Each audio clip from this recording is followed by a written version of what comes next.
so much of these practices from the different traditions invites us to kind of feel our already inherent interconnectedness with all that is. We're just so often used to doing the research and analyzing and writing it up. But the piece that's about first person knowledge that can only come through one's own experience. We think we're alone all the time. Nothing we accomplish is by ourselves. There's this a way that mindfulness just unmasks the miraculous and the mystical about what it means to be alive. All right, welcome everyone to the Mindfulness Exercises podcast. Today I have the pleasure of welcoming Rhonda Magee in conversation to explore her experience with mindfulness and meditation and her teaching. Rhonda is a professor emeritus and founding director of the Center for Contemplative Law and Ethics at the University of San Francisco, just across the bay from where I am now. Professor Magee is a leading mindfulness teacher and practice innovator with a focus on applying mindfulness to the hardest challenges of our times. She's an internationally recognized teacher, someone who I've been aware of for a few years now in a lot of mindfulness circles. She's a guide and mentor, and she's focused on integrating mindfulness into higher education, law, and social change work. She's also a prolific author. She draws on law and legal history to weave storytelling, poetry, analysis, and practices into inspiration for changing how we think and act and live better together in a rapidly changing world. She's the author of a very popular and highly rated book called The Inner Work of Racial Justice: Healing Ourselves and Transforming Our Communities Through Mindfulness, that you can find on Amazon or anywhere you buy your books. For more than 20 years, Professor Magee has studied mindfulness, its underlying origins in Buddhism, and its benefits and applications in our world. As both a law professor and a mindfulness teacher, Rhonda has been exploring the integration of mindfulness into teaching and learning, social engagement, in support of personal and collective healing, and activism and leadership. She's written extensively on how mindfulness and other contemplative practices support engagement in the world in the face of all the challenges that we're living through right now, including climate distress, migration, political polarization, which seems to be really hot right now here in the US, migration, war, and all of their effects on us all. Along the way, she's become a sought-after keynote speaker and thought leader, inspiring people to explore this integration of socially engaged mindfulness in research and applications all across society, including schools and workplaces and our communities. Professor Magee's current research and practice focus on the intersection of mindfulness and the African American aesthetic and practice approach that emerges from the Black social gospel tradition, which she calls soulfulness. And she's also creating community as well, which we'll talk about later. But Rhonda Magee, it's a pleasure to meet you today, and welcome to this conversation. Well, thank you so very much. It's a pleasure and an honor to meet you too. And it's a little embarrassing always to sit through one's own bio, but thank you so much for the graciousness of sharing a bit about my background to your audience. Absolutely. Yeah. And for everyone listening, I highly encourage you to check out Rhonda's work at her website, rhondavmagee.com. That's RHONDAVMAGEE.com. And we'll put links in the podcast show notes. But Rhonda, I'd like to start just by learning a little bit about how you, quote unquote, discovered mindfulness or meditation in your personal life? And what Mm-hmm. were those early moments in practice like for you? Thank you. Well, when I hear that question, I think of two things. I think as a kind of a backdrop to the actual discovery of meditation and mindfulness, there was the fact that I grew up in the southern part of the United States, often spending time with my grandmother, Nan Suggs, who had been called to a kind of Christian ministry and certainly a very disciplined practice of getting up every day before dawn and centering herself to prepare her for the particular way she was taking that calling into the world. And so, as a little girl, I would see my grandmother get up every day and just, we knew she would spend 30, 45 minutes on her own, centering herself, getting herself ready for whatever the day might present to her. And, she wasn't as fortunate as I have been to be well educated and to create the career of her dreams.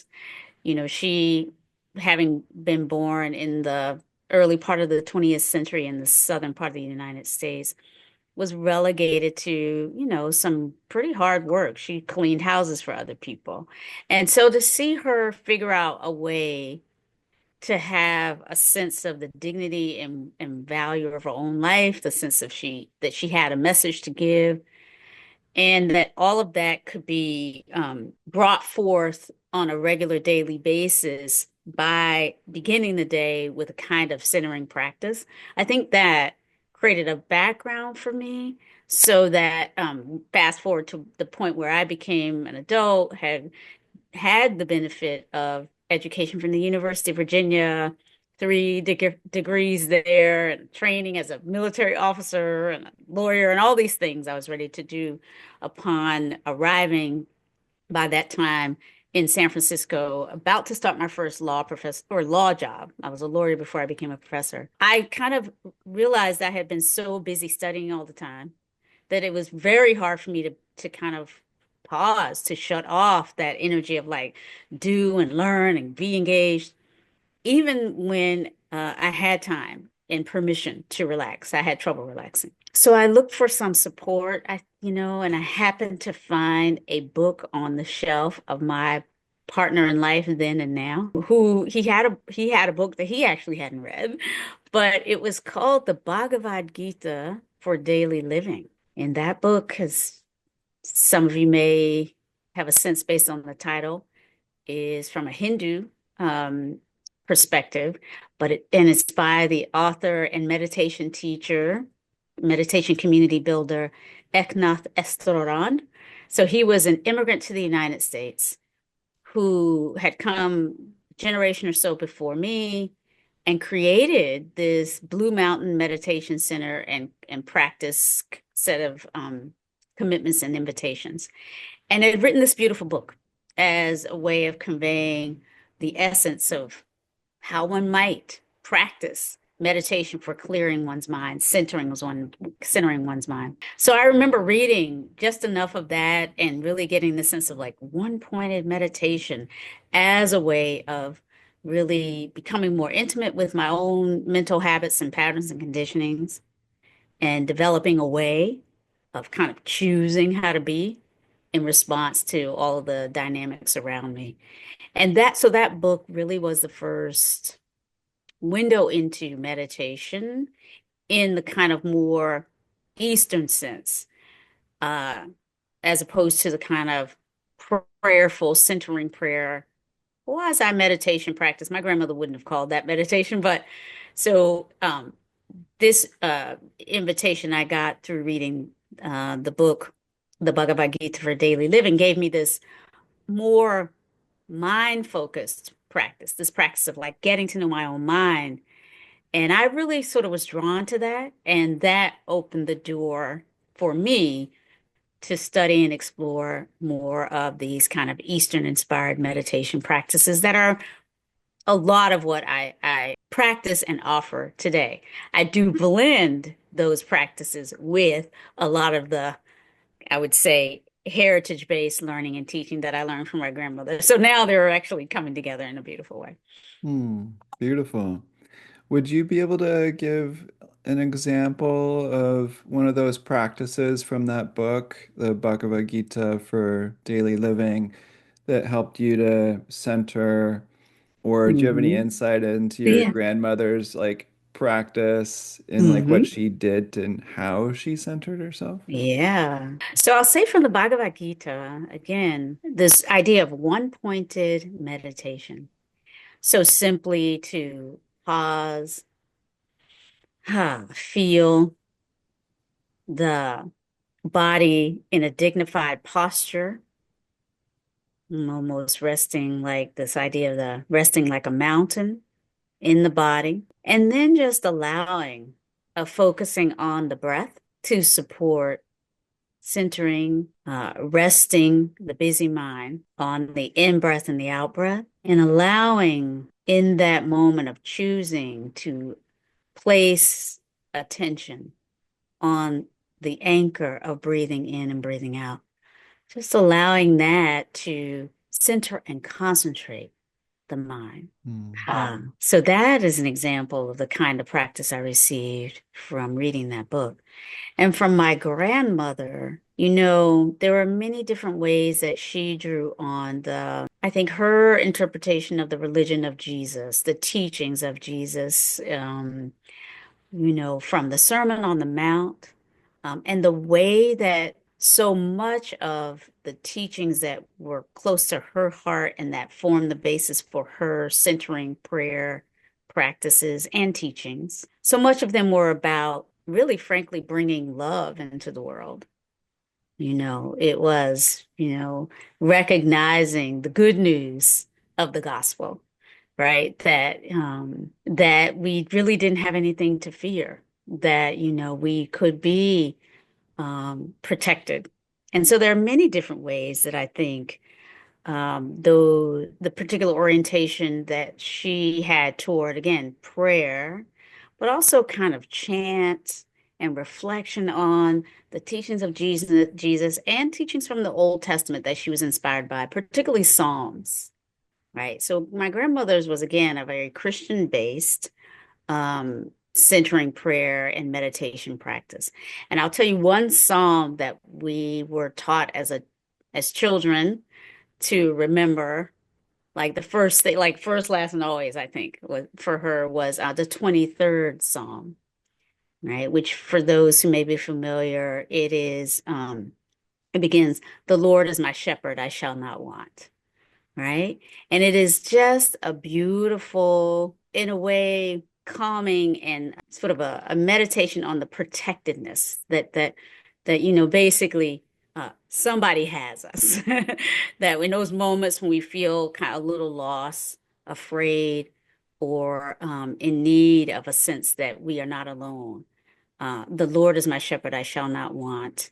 That 23rd Psalm, and I can recite it by heart because I learned it, as a little girl, all the way through.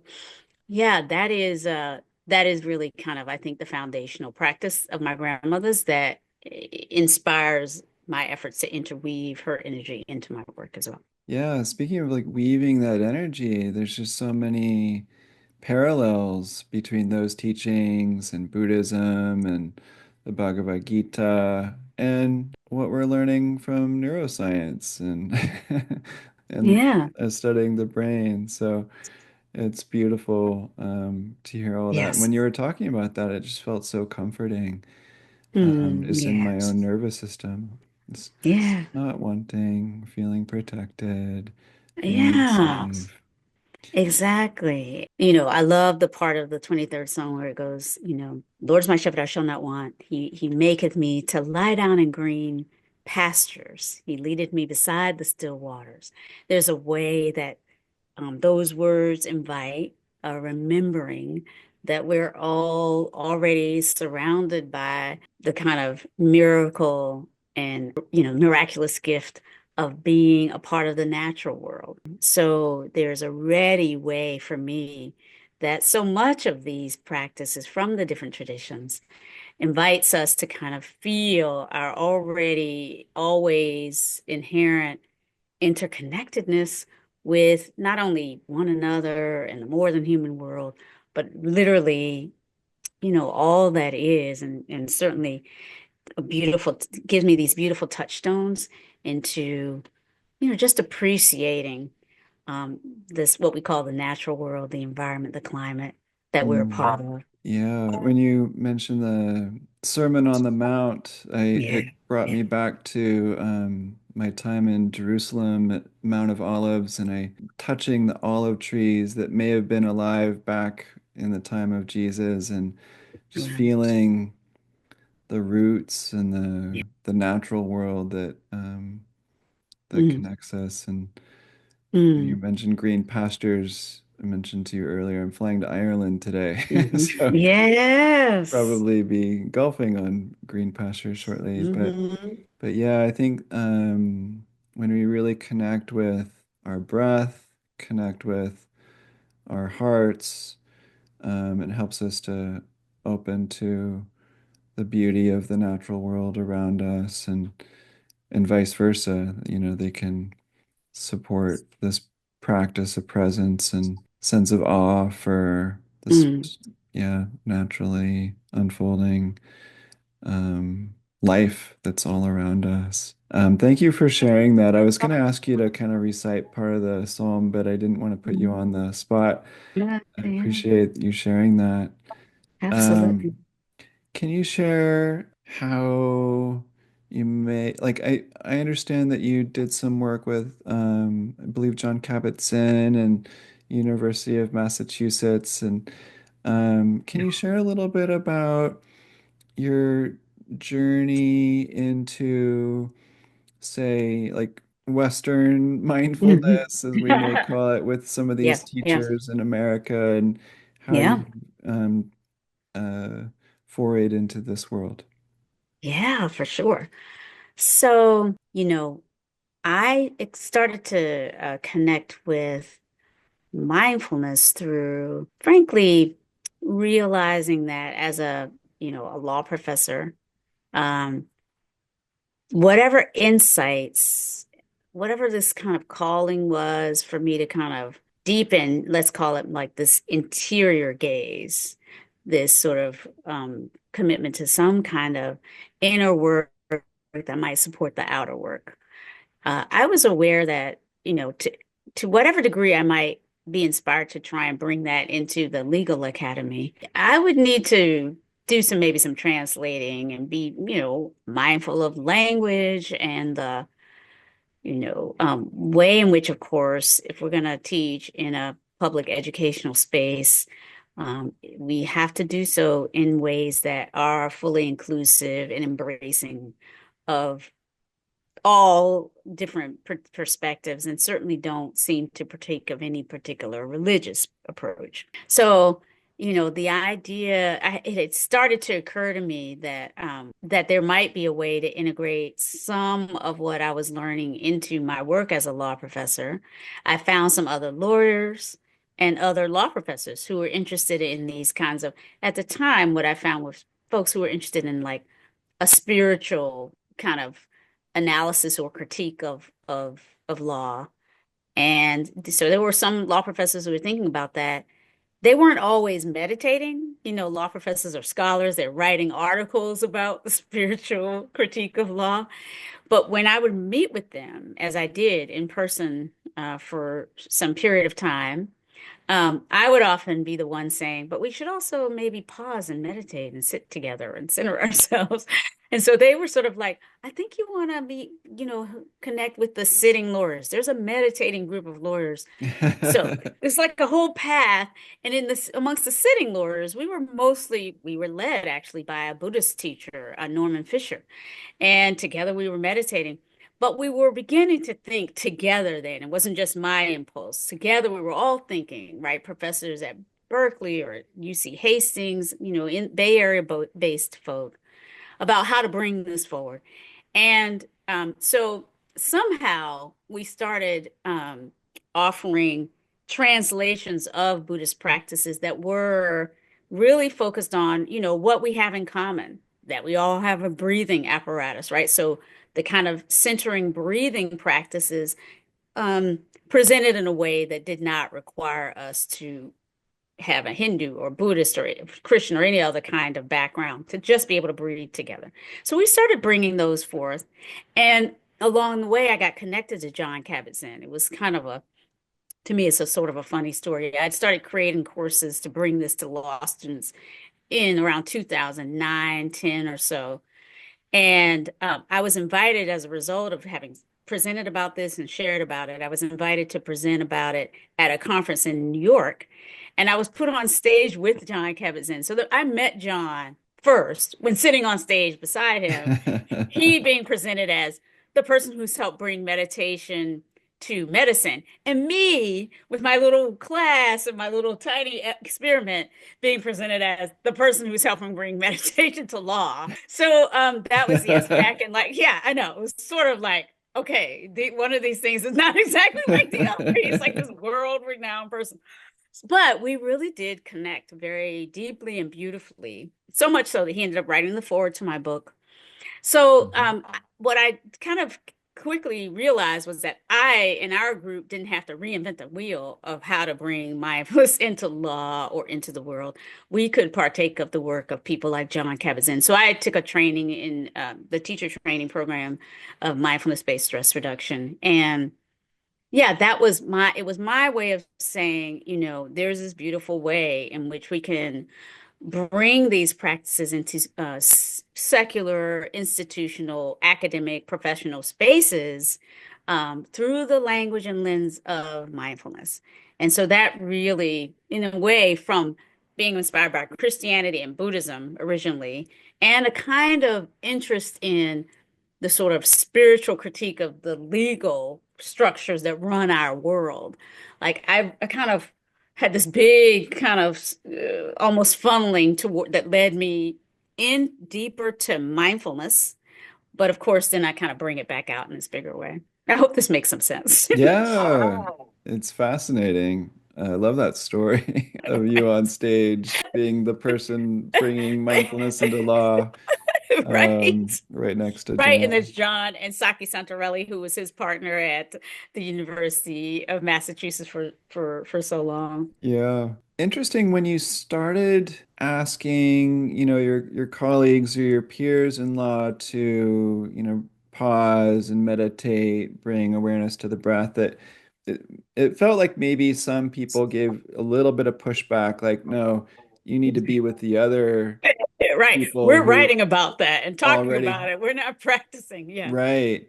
So, can you share a little bit more about that journey of how you maybe brought some of the methods that you learned from MBSR, teacher training, or like what you discovered to help not convince, but be gain permission to talk about mindfulness or to share certain practices in these very secular spaces. Like, Hmm. how was that journey for Yeah. you? Yeah. Thank you.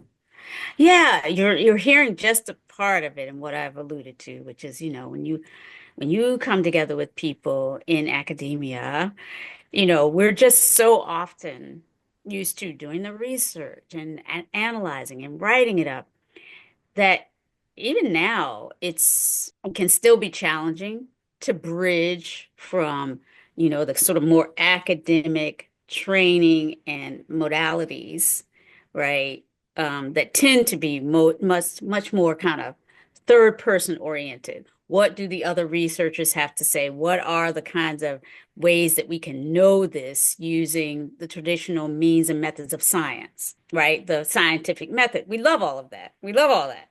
But the piece that's about first person knowledge that can only come through one's own experience, that can only come through one's own practice. I've been drawn to bring those two together because it's just always been apparent to me that to fully know anything, it might be important to expand the epistemologies, the different ways we know, right? So to know in this third person sense is beautiful, but it's not the only way to know. To know in the first person sense, that meditation, I think, opens up for us and other modalities can. modalities that help us sort of know from the inside, explore from the inside. That's beautiful. It's not the only way to know. And I should point to, as I'm speaking now, I'm really sharing how I came to see this as part and parcel of a kind of project called contemplative teaching and learning, right? Where we're opening up the aperture on how we know and how we teach, supported by a kind of a much more open embrace of various epistemologies, third person on the one hand, first person on the other, and even second person, how we can know together, right? By being together, and the we, right, can know some things that I can't know by myself, and a third person researcher can't find out alone, etc. So basically what I came to was this deep interest in expanding how we know and how we apply what we know using these first person practices, meditation, and other practices for contemplation. So then I had to sort of find folks who could help me get permission to do that. And so yes, I found first, of course, folks who would help me deepen my own ability to engage in this sort of first person um, exploration, deepen my own meditation practice. And that was the sitting meditation, meditating lawyers. And they were supported, by the way, by this organization that's no longer in existence, but it was called the Center for Contemplative Mind and Society, a wonderful organization that existed for some 30 years, was a casualty in a way of the pandemic. But it helped in the United States and actually beyond create a network of thousands. I think at the highest there were some 6,000 members of higher education who were drawn to this network of contemplative mind in higher ed. And so we were all through our different disciplines. Me over here in law, but folks in, the whole range from architecture to physics to dance. We would come together and explore different ways of bringing the first, second, and third person ways of knowing into higher education. So for me, it was finding others who were interested in similar things. And when you find other people, whether they were in law, they weren't so much in law, so much. We didn't have a lot of people in law. We had just enough that I didn't seem crazy and alone.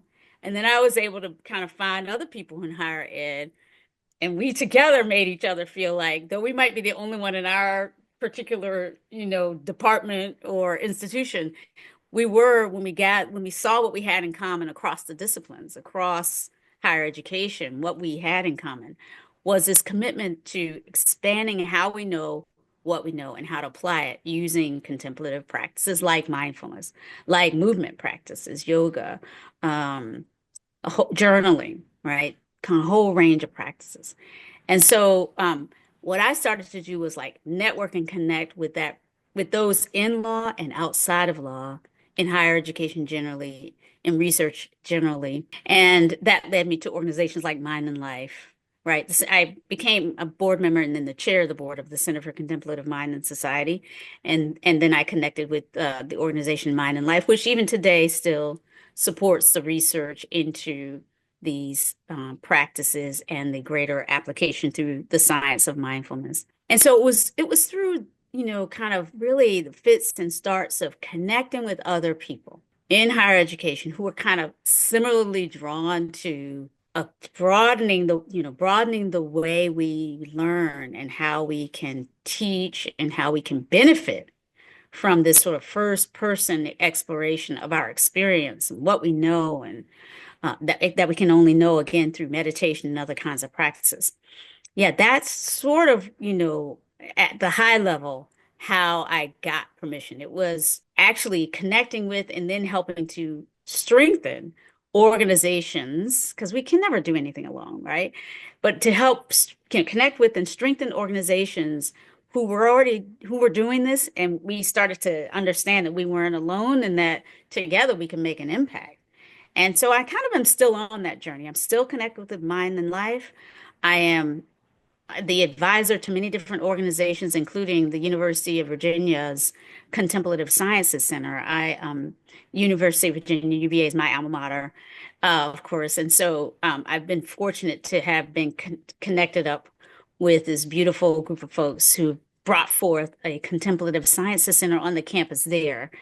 And it and other institutions, Harvard and other institutions where I've connected, presented, we continue to bring forth this energy of a contemplative approach to teaching and learning. And I just feel very proud and humbled to have been a part of that journey for a while now. Yeah, it's a really impressive resume and list of experiences that you have. I think you're also, forgive me if I'm mistaking you, but I think you were the president of the board for Search Inside Yourself, and Yes, yes, there's, it was. So yeah, yeah, I've done that. And but to be more concrete, so that's like a little bit at the high level, like I connected with all these organizations, right? And the funny thing is, I don't even think of myself as a networker or a connector. But in following my passion, I did all those things. And more concretely, I just started bringing these meditation practices into my law school and finding a few other similar souls, like other professors who similarly felt like something was missing in legal education and who were willing to roll up their sleeves with me, create, places where our students at our law school could practice meditation together. So I didn't have to do it by myself, a couple of other law professors. And we just were like committed. We're like, we don't care if just one student shows up, a teacher shows up. We're just gonna every week at this time for the rest of for our long as long as we're there. And we did it for 10 years straight when we were together doing mm, this, collaborating. I'm now professor emeritus, so I'm not on campus regularly now. But we offered meditations on a drop-in weekly basis. We experimented, we created courses. We created one of the first courses for credit in an American law school where we integrated into the curriculum something called contemplative lawyering. So our law students could regularly count on a place in their 3 years of studying law where they could spend the semester exploring who they were and their habits and patterns and their personalities and their own challenges, right, could be better known, better mastered, if you will, transformed into effective ways of bringing the knowledge, skills, and values of a legal education into the world, and with compassion and with love. So we were doing that for many, many years. And I still may teach from time to time at the University of San Francisco. There's an invitation there for me. But so that is just to say, and also I started bringing it into classes around race and racism.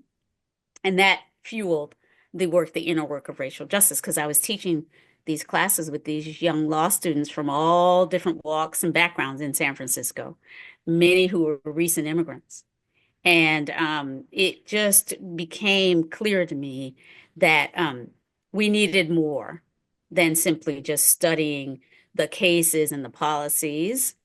People's hearts were broken to talk about, to look at, race, racism, other forms of bias and oppression, and how the legal system had sometimes been a source of liberation and some sort of redress, but sometimes was the the harming factor, right? The law had sometimes caused the problems and the policies were sometimes part of the problem. So to look at that and to study it, we traditionally, and when I was in law student, we just looked at it, in the way that we studied anything. But I started to see that it was a missed opportunity for us to do healing personally and to heal across our lines of real and perceived difference. So we started bringing meditation, but also food and storytelling into those classes and going on retreat so that we kind of study and read, but then take a break and go out into nature and really sort of help ourselves integrate what we were learning. And so those are some of the places where I experimented, the creating the contemplative lawyering class, having created a class on race and American legal history, and then bringing it into that class. But then I was also teaching personal injury law, tort law, traditional insurance law classes. And in my personal injury law class, this was all first year students, or, I'd have a big large class of first year law students. And not infrequently, they would start to just get stressed and freaked out about being first year law students. And so they knew I was bringing these practices into my seminars for contemplative lawyering and race and law. And so they started to meet me in the hallway around midterm and say, Professor Magee, we know you're doing this drop-in meditation session. Can you please bring a meditation into our tort law class? We just had midterms and we're all freaking out. And so I would find ways to just start the class with a kind of a pause, a way for all the students to just rest, remember where we were last class, remember their notes and questions about today before we just launched right into it. So in these ways, I just started to change how we were teaching law. And then that spilled over into like faculty meetings where I have my faculty members sometimes come up to me and say, you know how you sometimes will help us start the meeting by pausing? Can you please do that today? Maybe even bring your bell. We're going to have a hard conversation about hiring today. We're going to need some of that energy. So really, I was in a certain way starting to change kind of the culture at the law school to make space for this inner dimension of our work. There's so much in that, and it sounds like you approached it really nicely in that you helped, you found people you could co-create with. You didn't go in and say, hey, this is what we need to do. This is why we need to do it. I'm going to be the leader. You Right. you went in and it sounds like you found co-champions, people who are already interested and or Yeah. practicing, Yeah. and found a way together to make something work that felt aligned with um, schedules, intentions, Yes. goals, Yes. Of needs. learning objectives, exactly. Yeah. And, a lot of people have questions around, well, you know, what do I call this thing, this mindfulness in the workplace project that I have, or this initiative. And, um, there's, we don't have to use the word mindfulness. You're Mm-mm. using the word uh, contemplative. Contemplative or awareness. Now, of course, well-being. I Hmm. often don't use the M word, certainly the meditation word, sometimes mindfulness, but not even all the time. It's a question of, skillful means. What's Hmm. called for here? How do we align what we have learned and what we know might be of benefit with the objectives, the core objectives of the organization or the place that we're, wanting to meet. Exactly. Yeah.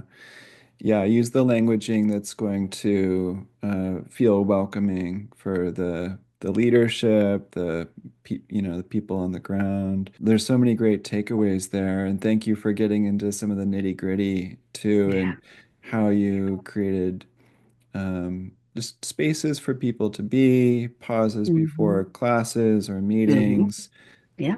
trying courses. Yeah. Drop-in Um, spaces. We did brown bag for a while before we did any of what I just described. At the very beginning, we were just like, let's just create a brown bag lunch series where we just invite anybody to talk about how some sort of mindfulness opportunities might be a benefit here. And that great. helped create buy-in too, right? So it didn't just seem like we were coming with an idea. We were just like, what do y'all think about the possibilities?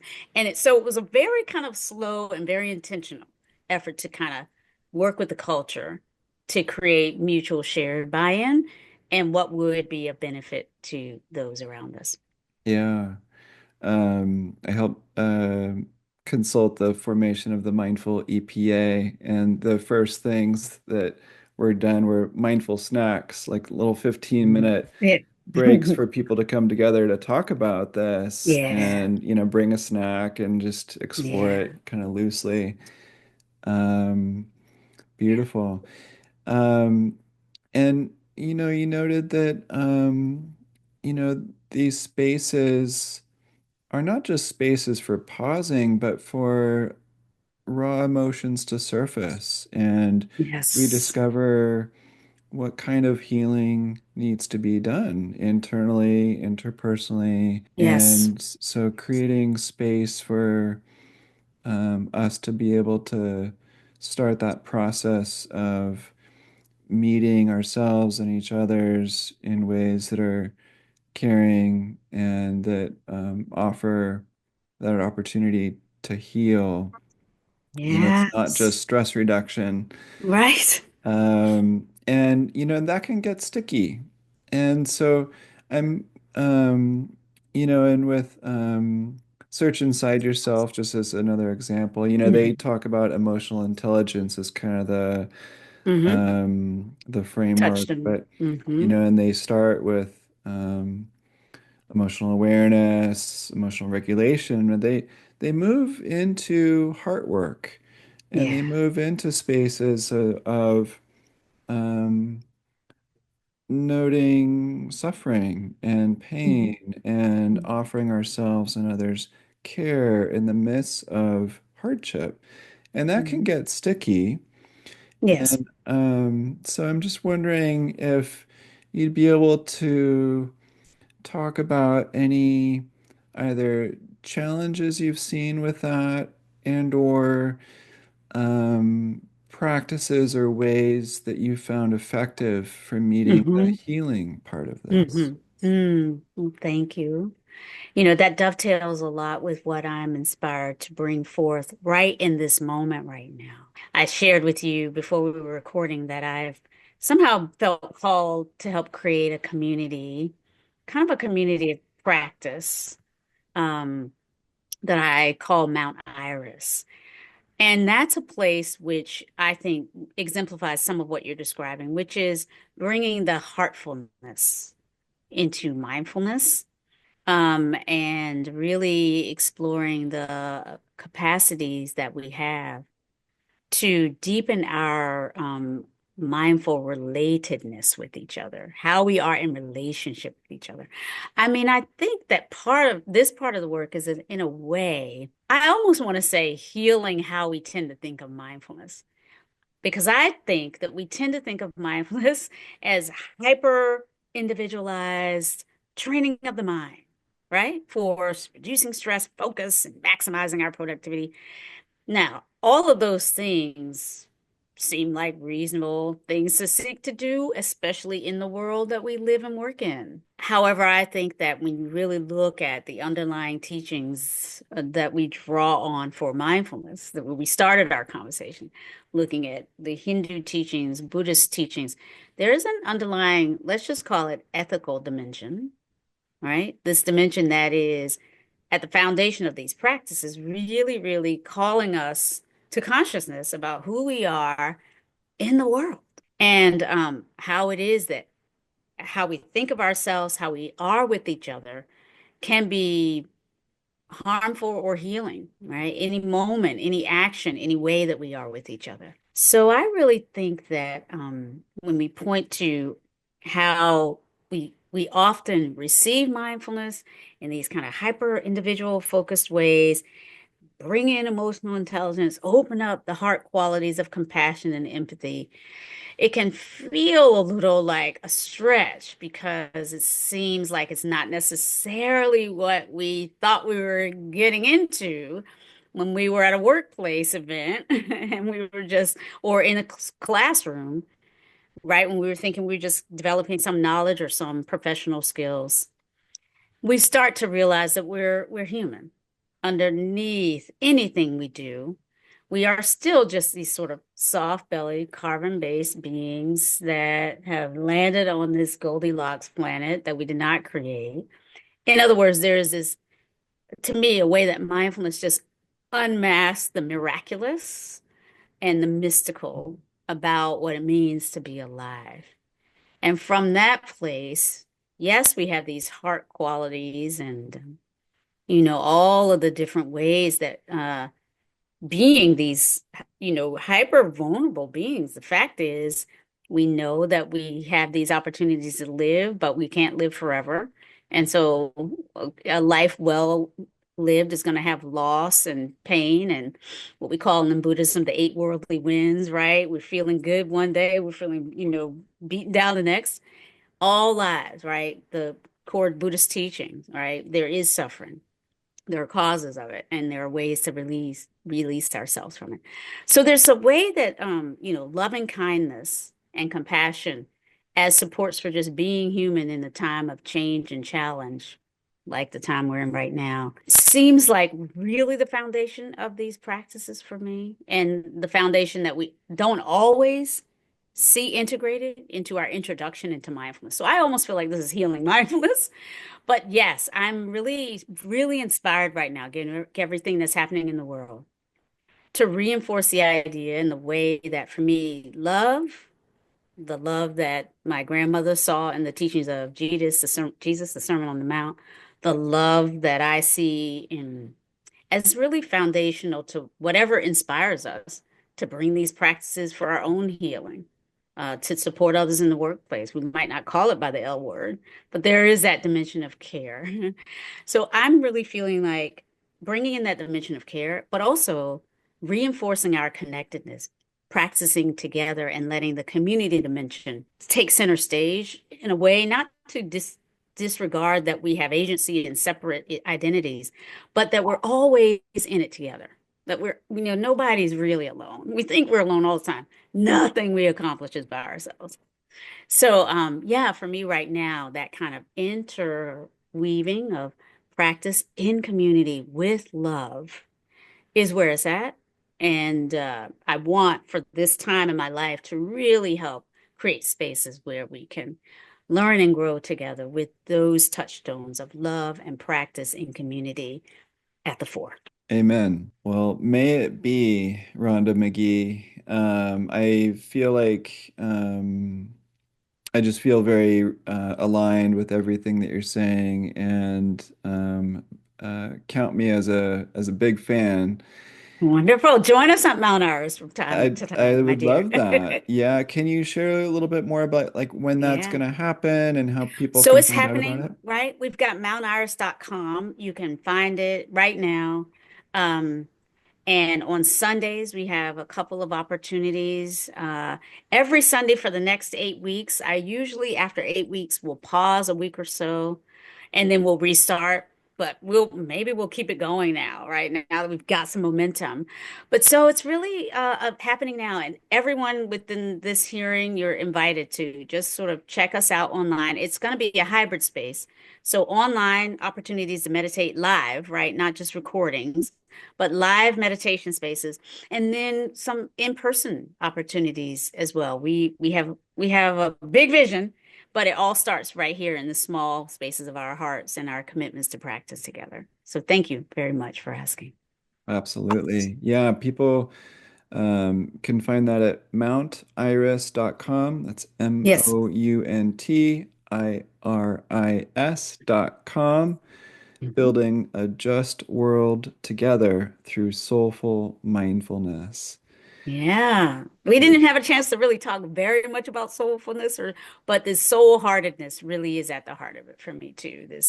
Which is this kind of, again, well, James Brown, Godfather of Soul, was quoted as saying, when asked what he meant by soul, he basically said it's like how you meet the energy of I can't with a quality of creative, kind of I can't, right? And that creative I can be musical, can be heartful, can be storytelling, but remembering where we come from and allowing that, the teachers from our own traditions to kind of live through us as part of our journeys is kind of how I think of soul heartedness. Beautiful. Yeah, and that heartfelt courage to Yes. break out of your bubble and meet other people, Yes. to, tune into the emotions within, to meet the needs of our time. All that takes Hmm. soulfulness, all that takes Yeah. It's heartfelt a courage. creative, powerful energy. Yeah. Absolutely. Yeah. And I love that it touches on this depth of mindfulness, that it's not just this head-based, navel-gazing thing that a lot of Mhm. us may think it is, but as we as practitioners discover, it's so much more than that. And there's so much depth and layering and connection that um, is cultivated, moment to moment. And it takes community. The Yes. Buddha said, community is Yes. not 0%, it's not 50% of the path, it's all Yeah. of the path. And so we need more Exactly. community. And That's for right. everyone who's listening to this, nodding their heads, please check out mountiris.com, Mm-hmm. Rhonda Magee's website that we'll post a link Yeah. to in the show notes. Rhonda, thank you so much. Is there anything else you'd like to share before we bid farewell today? No, thank you. First of all, just thank you so much for all that you are doing and for this wonderful conversation today.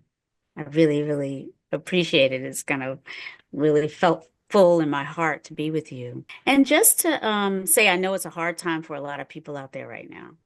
And one of the ways that we respond to hard times like this is to feel sometimes really isolated and that, there's nothing we can do. But I think that these practices that we're talking about are really meant to they're meant for times like this. They're meant to remind us that we are much more than what other people say about us or what the dominant discourses in politics are doing. They're meant to be a lifelong lifeline and a touchstone to something that is eternal, I think, that is more powerful than we can really ever know. So I just want to, for if anybody that's feeling that is a hard, hard time, you're not alone. And these practices, everything we've been describing, it's meant in a way I got my hand up, like it's like a hand at your back, right? To remind you that you already matter, you already belong, and you can make a difference right where you are. And we're here to hold hands with you in a way from afar in a big practice community, a worldwide practice community. So thank you. Thank you for being here. Thank you so much, Rhonda. It's a pleasure speaking with you. Thank you. Thank you. Be well. Be well, Shin.